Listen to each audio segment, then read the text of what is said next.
Do you want to know why Asian people are racist per se to black people?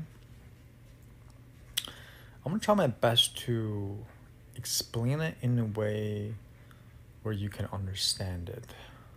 Because a lot of people don't really understand the word racism and therefore believes that if someone is very mean to you or generalize you because of your skin tone, therefore they are racist.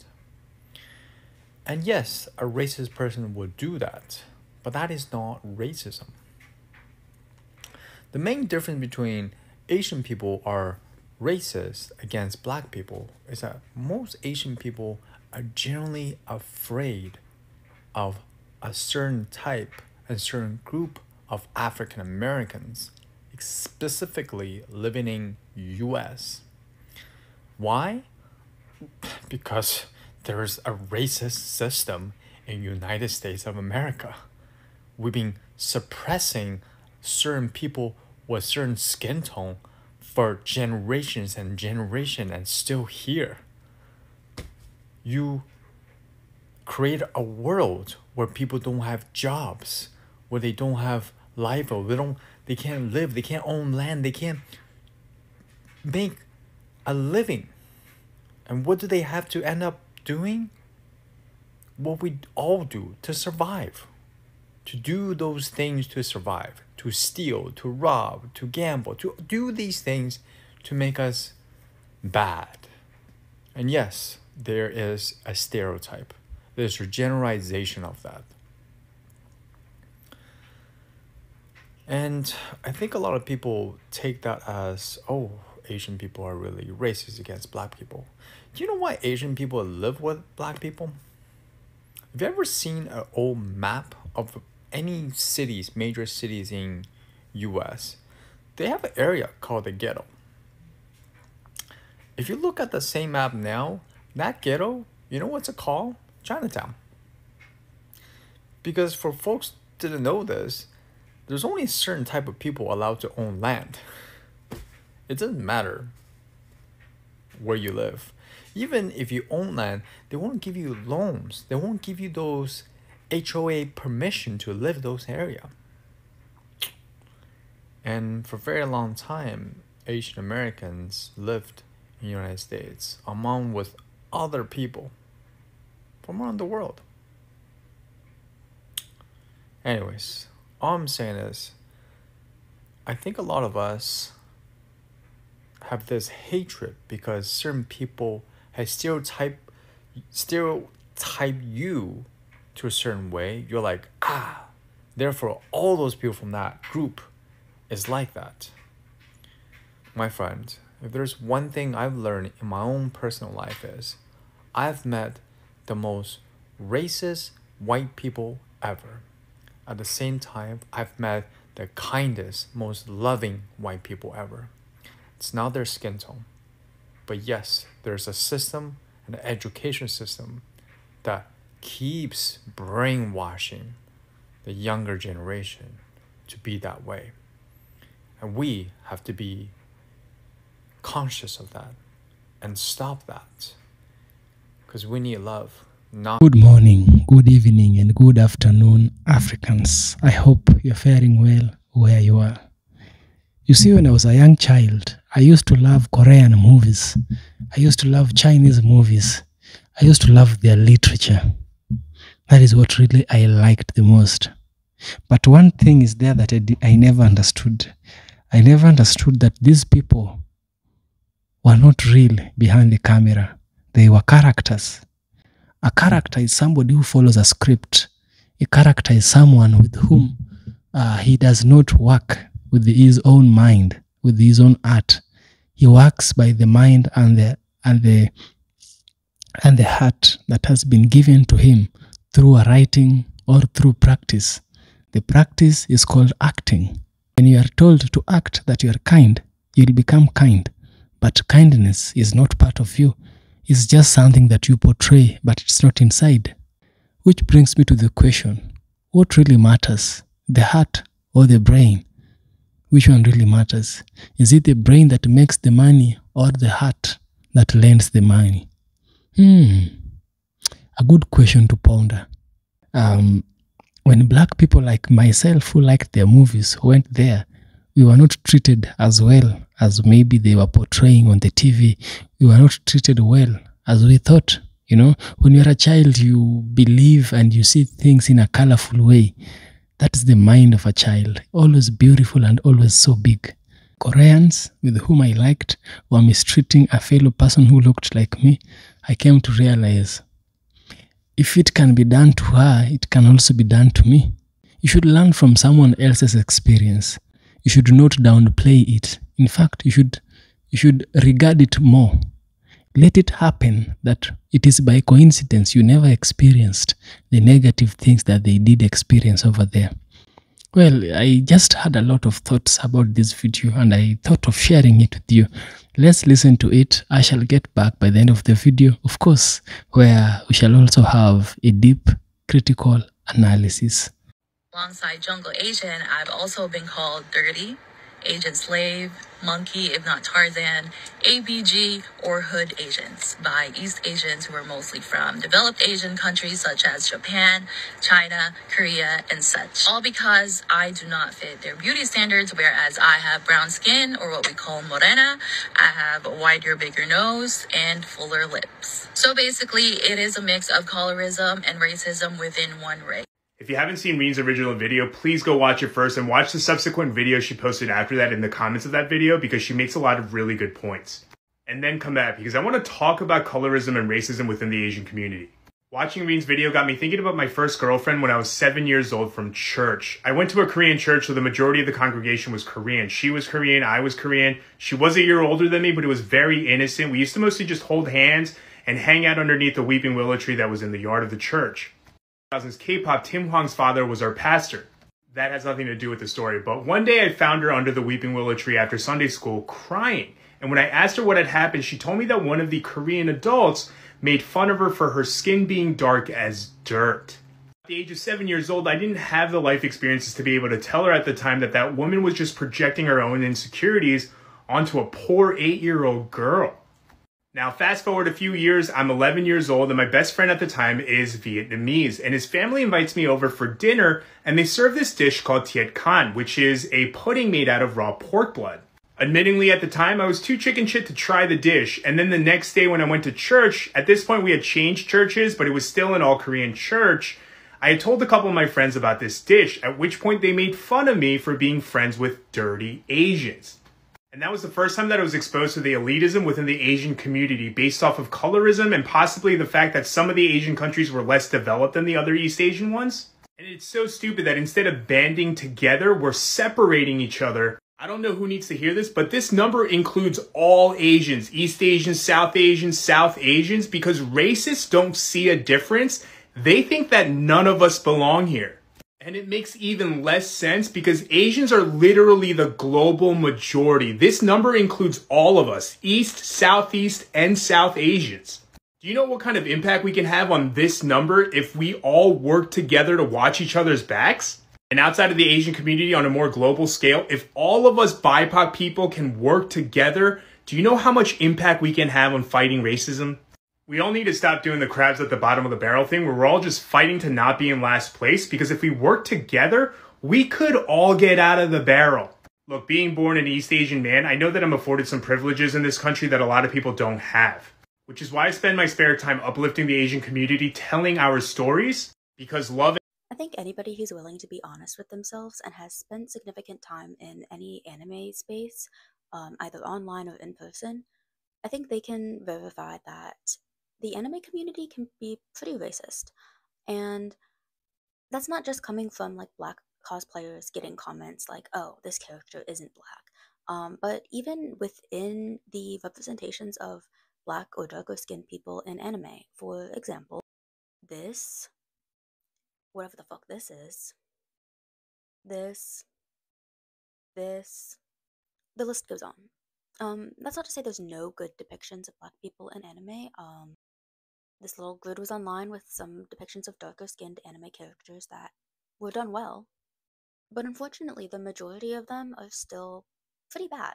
And a lot of people do ask why this is, and the general answer that people go for is that Japan is not that diverse. There's not many black people in Japan, and these mangakas just don't bother to do any research on how to draw black people. But I think that's the easy answer, and there's some historical nuance to this. I mean, sure, they might not see any black people, but it's not like they just drew an anime character and just made the skin dark and didn't think about, oh, hair texture and features. No, these oftentimes include a lot of tropes that come straight out of, I don't know, antebellum period America. I mean, just look at the fact that there's this mascot that is straight up pickaninny style, and it is Japanese.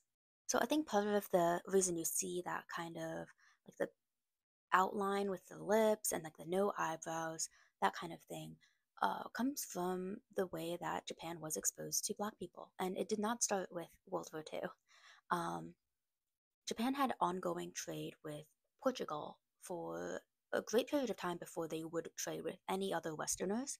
And I actually learned that today when I Googled it, Piccanini comes from likely a butchering of the Portuguese word for Pinquite, I think it was just like small, little, whatever.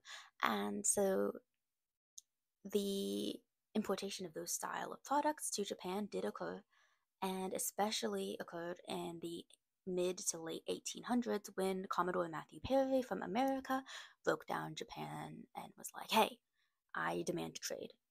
Also, side note, this is how they depicted him. I just think it's kind of funny. But yeah, so unfortunately, in the 1800s, minstrel shows were still pretty popular, and they were something that did happen on ships with sailors and other like performers who traveled around to entertain soldiers. This is actually a Japanese depiction of one of those um, minstrel groups, and if you look closer, you can see that they are white people in blackface. So obviously, we've established that this kind of racist imagery has been exported to Japan for quite some time.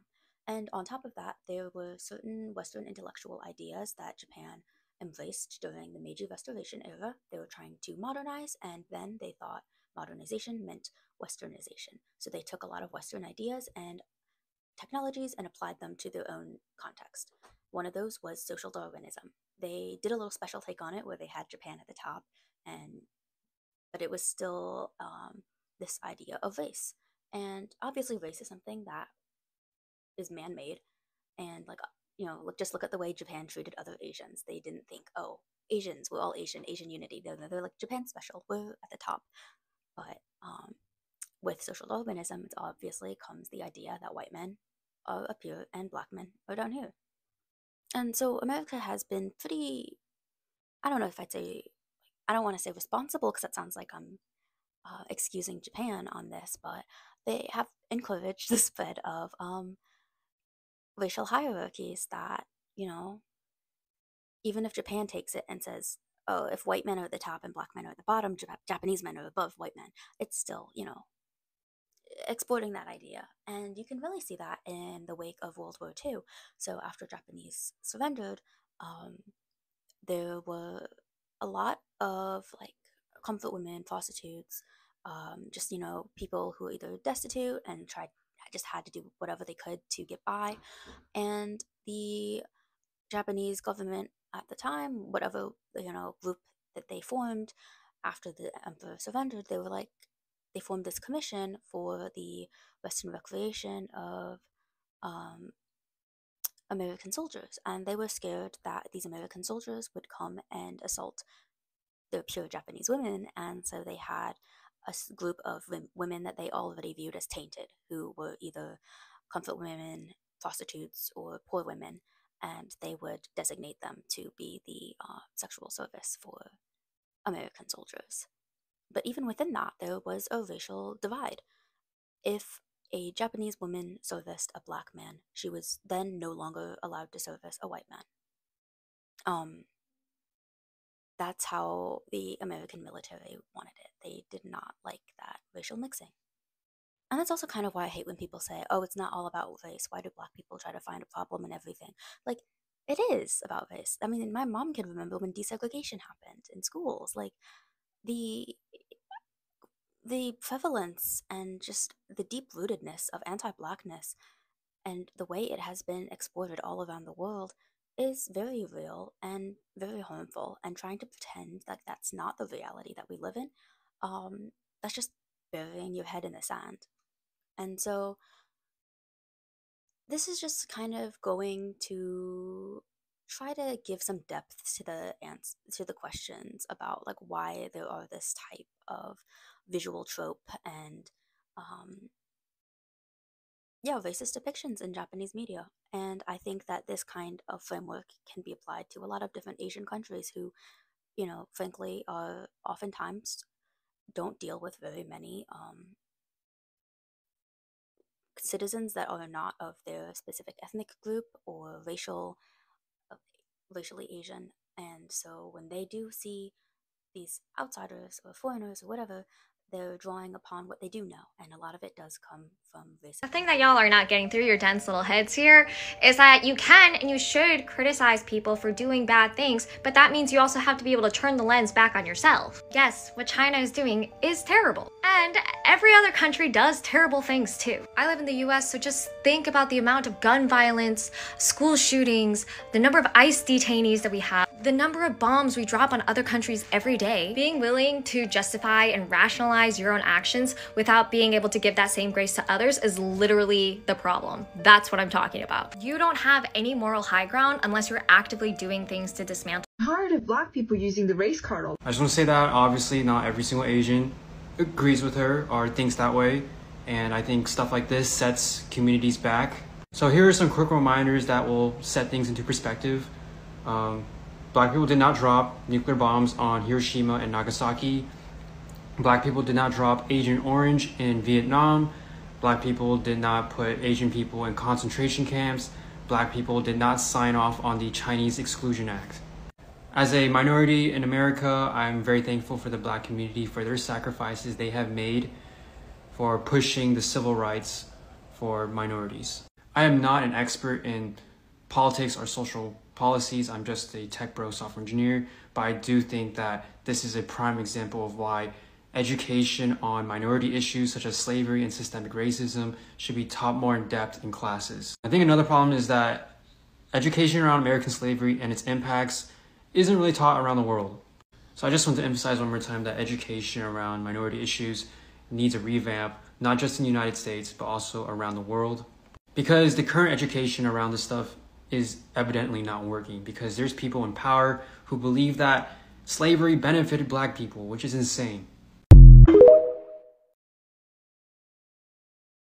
As a Chinese American, why do I have to pick a side when I expose Chinese actresses for the embarrassing things they did to achieve insane beauty standards? I'm being called a racist, no less by someone with a Hong Kong flag as their profile pic. But when I talk about something that the Chinese are doing right, I'm labeled as a Wu Mao propaganda. I want to clarify what the celebrities do in mainland China has nothing to do with the ordinary Chinese citizen, especially those that live overseas. I hope through my videos, girls can feel less anxious about their skin and body, knowing that celebrities also use beauty filters and retouching to achieve that perfect image on screen. Do not place your rage on some random Chinese person you see on the street. Even if you can hide behind the screen, just know that your words can hurt. When we speak about Indian cultural appropriation, I think it's also necessary to talk about East Asian cultural appropriation and how they're just treated so differently. People are so averse to just admitting that like these dresses with the scarves are so influenced by Indian culture. But when white people appropriate East Asian culture like that, they're ready to shout that from the top of the mountain. White women who are influenced by East Asian culture are going to say, they're going to say there's some type of like Korea boo to an obsessive point. Like they will let you know. Anytime it's Indian or Black or any other minority, you know, the ones who look more like this, it feels like a sin to say it. And I think this is because racism comes in two different types. One is fetishization and two is just blatant discrimination. And when you're darker, you're going to get the discrimination. You're going to get people just genuinely disgusted and angry at you for existing. So when they take part in your culture, they're not going to want to say it because God would strike them down before they ever admit that they are associated with anything integral to what you are. And then we have fetishization, which is also bad, but it's nicer and it's calmer and it's a little bit more flowery. This is where we have this like fake love and we have this obsession that comes from the objectification of a culture. But we also see that the minorities that receive this type of hatred are ones that are lighter because for some reason it's more okay to associate yourself with people who are just in more proximity to whiteness. And a lot of times we see this happening with East Asian. It's cool to like anime and K-pop is a huge thing. White people will tell you every single Korean skin product they have, and they are so very proud to say it, but that's not to say that East Asians don't experience this hatred. It is just very intentional how they experience this hatred. Well, there is this TikTok creator named Viz Taylor, and she is a Vietnamese woman who was married and had a child with a black man. In her video, she was talking about how her mom was telling her to pinch her daughter's nose, make her nose to seem more smaller and more pointy. Do the same thing with the ears to make them smaller. The reason why her mother wants her to do that to her own daughter is to get rid of the child's black features. And then Viz Taylor said an interesting question. Does this type of behavior only happen in Asian culture? And the answer is, most of the time, yes. Additionally, this seems to happen amongst Vietnamese people. Several years ago, I used to date a Vietnamese woman. She would tell me stories how her mother will always pinch her nose when she was a kid to make her nose look smaller. She will also mess around with her eyelids, and she would do this constantly while she was growing up. This has almost completely eliminated her Asian features. She has said that sometimes that she doesn't even feel Asian because her own mom has taken away that right from her. But that wasn't the only time. I've met other Vietnamese people in my past that has also had the same occurrence. Another thing I want to talk about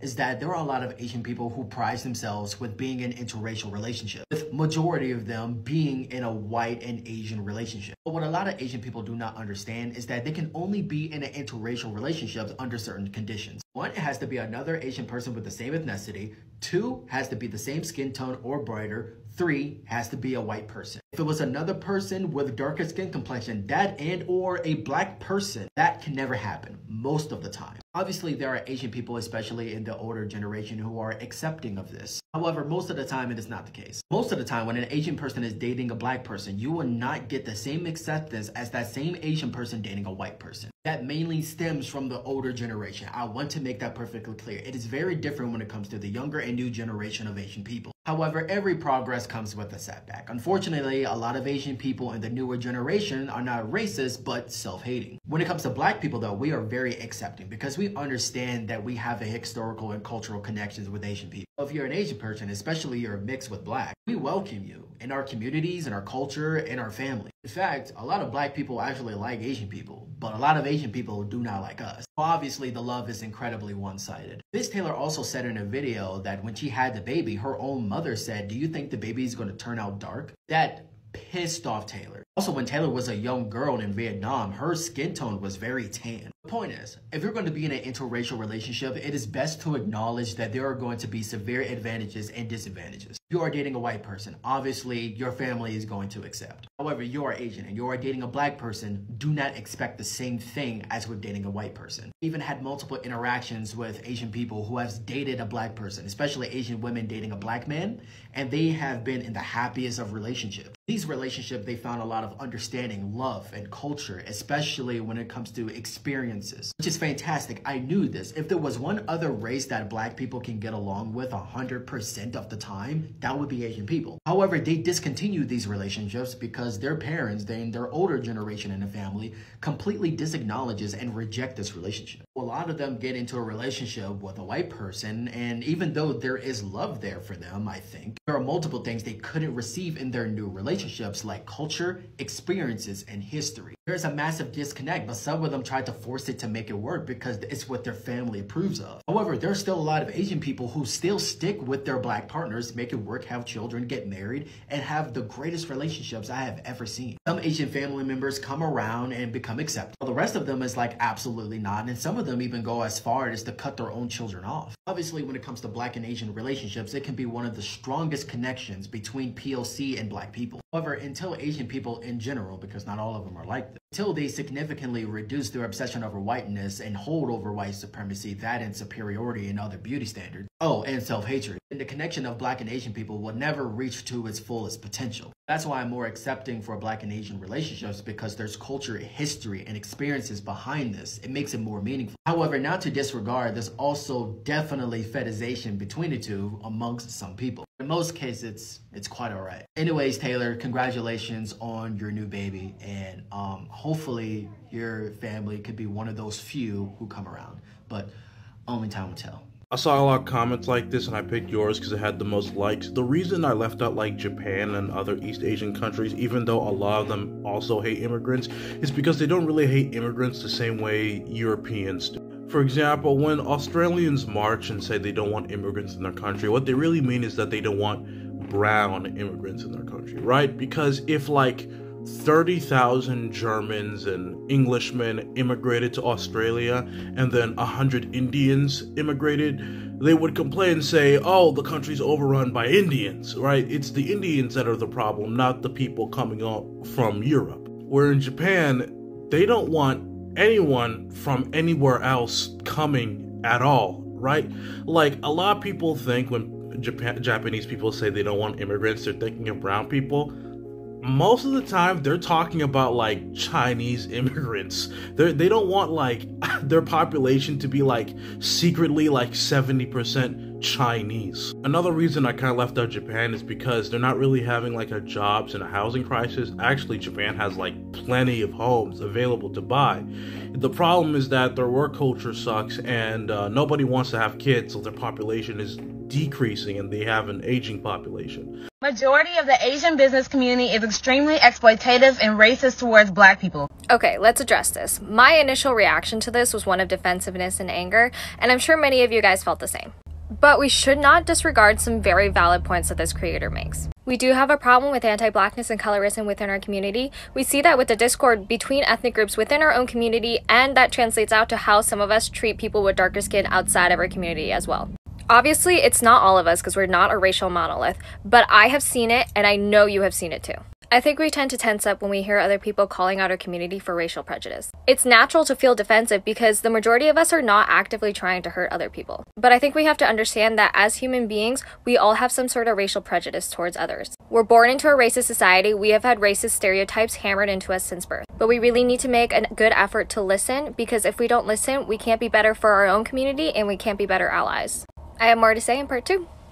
When Asian people have that black scent, I know they don't talk to their parents like that. Their parents will look at them like they were a plum dumb fool if they did. And it's crazy because when people have the black sense, they either talk like they're hip hop, you know, like yo, yo, yo, you know what it is, or they talk like they're slaves, like out of a slave movie, like they watched Roots or something and was just like, yeah, I'm finna call cornbread. Like, what? This is really weird. And then you know what else is even funnier?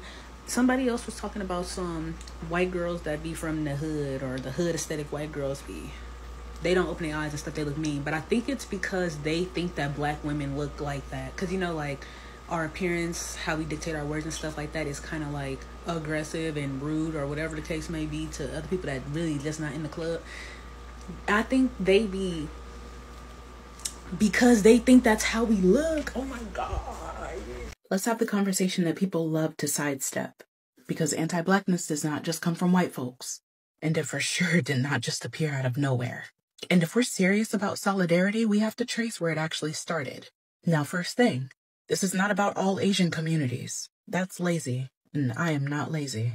But when we talk about patterns, we're talking about systems. And the system made sure that anti-blackness wasn't just exported, it was globalized. See, when European powers colonized Asia, they didn't just take the land, they also imported hierarchy. They pushed the idea that lighter skin meant civility, wealth, purity, and darker skin was poverty, backwardness, and danger. And that colonial script seeped deep. From India to the Philippines, all the way to Japan, skin tone became the ladder, and whiteness was always at the top. If we fast forward to Asian immigration in the US, you arrive in a country that's already built on anti-blackness, already criminalizing black life. And what do politicians do? They dangle a deal. If you distance yourself from black people, we'll give you a seat closer to whiteness. And that's where the model minority myth comes in. It was never a compliment, it was always a weapon. The government used it in the 1960s to say, hey, look at these Asian immigrants. They work hard, they follow the rules. Why can't black folks do the same? And that's when it turns survival into separation. And here's the ugly truth. Some communities actually leaned into it, right? Because of your family's safety, your visa, your livelihood depends on being seen as the good immigrant, you'll play the role, even if it means stepping on black people to do it. But don't get it twisted. This was not organic hate. It was policy. It was propaganda. And it worked because it kept us divided while white supremacy stayed in power. So when we talk about Asian anti-blackness today, whether it shows up in colorism, anti-black policing in Asian-owned shops, or even silence around Black death, we've got to understand that it didn't just fall from the sky. It was planted by colonizers, by governments, by systems that profit when we fight each other and not them. And until we name that history, we are not building solidarity. We're just repeating the cycle. And I, for one, refuse to keep the cycle quiet. Bro, y'all see I'm on the train, right? As y'all can see, I'm ashy. Ashy, right? Real ashy. I decided to ask her, and she had to sit in the chair, can I get a squirt of lotion? Man, this motherfucker gonna grip on the back like I'm trying to rob her or something. Like, I can go buy me some lotion if I really need that shit. Like, bro, that really just hurt my feelings, bro. Like, damn, bro, I ain't trying to rob you for some fucking lotion, bro. I wanted to rob you for some lotion, I would've did it. I asked you specifically for some lotion. Like, bro. Asian people, bring your ass to the front, bitch. Cause I know you fucking lying. Listen, let me tell you something. I don't give a shit who you are, where you from, what nationality, including African Americans. Racism and prejudice is racism and prejudice. It doesn't matter how you wrap it up in a bow and talk nice and talk sweet. And also, don't think I'm about to be nice to you if you've exhibited those types of behaviors, because racism and prejudice against me means that you have conceived some idea about me in your mind, and that can be dangerous for me. So it is an aggression towards me, okay? And I really don't care how you feel about it. But Asian people, bring your motherfucking ass to the front, because I know you fucking lying. Listen, y'all been doing all kind of shit, and I ain't even said nothing about it. The fact that y'all actually was the reason why the affirmative action plan has been removed is crazy, especially since it benefits you too. And then all that screaming and hollering y'all was talking about a couple years ago, talking about all the racism you've experienced and all of the prejudice you've experienced, just for y'all to be even more prejudiced is crazy. I need y'all to get it together swiftly, or get the fuck on. And you know what I mean, okay? Listen, I don't care what kind of, how you wrap up your racism or your prejudice. It's still an aggression, an act of aggression towards me, whether it shows up in a pretty cute little bow or it shows up in a very nasty way. Both versions are still an aggression towards me, okay? So I'm gonna need y'all to quickly correct, self-assess, and make some adjustments. Thank you. You see, Japanese racism is almost, it's admirable, right? Because, like, they'll just be honest with you. Instead of beating around the bush, they will just tell you, we don't want your kind here. And I kind of respect it. Some restaurants will just not let you in because you're a foreigner. I'm visiting, that's okay. If you don't want me in, that's okay. The thing about America is, they'll just start making up bullshit rules. Like, I went to school in South Carolina, and I went to this bar, and every single month they drop a new rule to try to get black people to just stop showing up there. First month, it was, we not doing baggy jeans. Okay, all right, but you allow skinnies, okay. Second month, it was no bandanas, no do-rags. I guess. Third month, no sneakers. See, now it's just kind of like you, at this point, bro, you just moving crazy, you feel what I'm saying? Fourth month, no cocoa butter. Now I'm playing, okay, they didn't say cocoa butter, but as you can see, they definitely didn't want a certain demographic in there. Do it like Japan. I respect that. Just stand on that shit. Shout out to Japan, man. First of all, statements involving always raise a red flag because either or thinking is a pillar of white supremacy culture. In this example, either anti-Asian hate crimes are always committed by black people or always committed by white people. And since this commenter is an agent of white supremacy, they've decided always committed by black people. So let's take a look at that. Look at that. A study of violent hate crimes found that 75% of violent anti-Asian hate crimes were perpetrated by whites. Guess you're wrong. Oh, but almost all of the offenders in violent anti-black hate crimes were white. Guess I was wrong. Guess sometimes you can say always. Y'all might hate on me because it may not be my place as a black person, but I think that the fact that everyone thinks that racism is exclusive to the black community is very crazy to me. And I literally, like, black people have suffered so much in this world and continue to suffer so much in this world. The context here is Sierra using the C slur from Love Island, by the way. The way people have been undermining the Asian community, when they're deeply offended by Sierra, a non-Asian person, using that slur is insane. And I think it's very disrespectful to see a lot of other POC communities also taking part in that undermining. It's like you guys are acting like just because it's an Asian slur or it's like a less offensive slur, which really doesn't make sense to me, it is not as important. And I literally said that, like, I feel like Yulissa, not defending what she did, but I would for sure be holding Love Island and the producers accountable, because why is she still there? I just feel like it's really hurtful to see that, like, we're not taking this as serious as it should be. Like, we are not taking this as serious as we took Ulysses serious when that podcast clip was running around.